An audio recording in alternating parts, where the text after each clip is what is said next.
Alors ce matin, dans la continuité de la notion de responsabilité dont on avait parlé en début de semaine, où finalement, tu m'avais dit, mais alors, c'est quoi le contraire d'une personne responsable?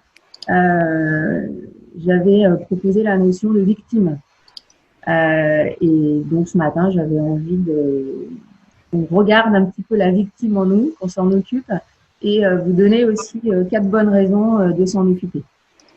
Puisque pour moi, une clé fondamentale pour entrer dans cette énergie donc de la responsabilité vraiment au sens mature du terme, c'est de s'occuper de la victime en nous, justement.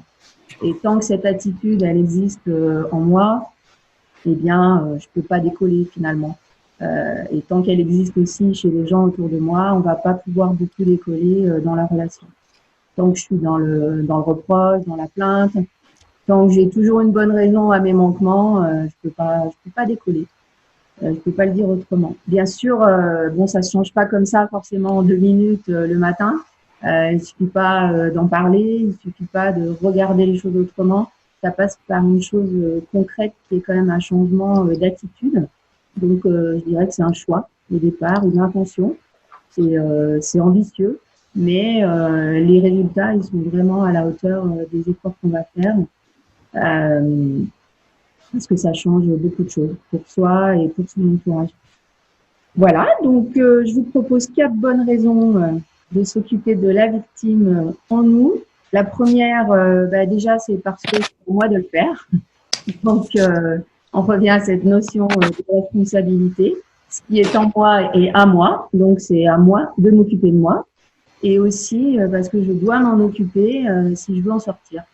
C'est un vieux schéma de comportement, plus ou moins inscrit en chacun.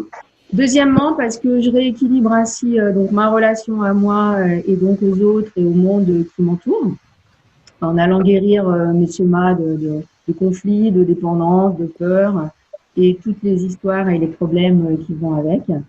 Donc, je sens que je deviens une meilleure personne, je dirais, plus ouverte, moins sur la défensive, plus fluide, plus souple, plus sincère, plus vraie, et forcément, mes relations vont s'améliorer. Troisièmement, parce que je récupère aussi toute l'énergie qui est bloquée derrière cette posture. La victime, c'est plutôt quelqu'un qui subit, c'est quelqu'un qui va être un peu crispé, un peu tendu, qui a tendance à s'agacer, à se vexer, à se fâcher. Et toute cette énergie qui est bloquée derrière, c'est une énergie dont je ne peux pas profiter pour créer positivement ma vie. Et plus je subis, moins j'agis. Donc forcément, plus je vais pouvoir agir, plus je vais créer ce que je souhaite. Et je comprends à un moment donné que je suis beaucoup plus un être créateur qu'une créature, je vais le dire comme ça.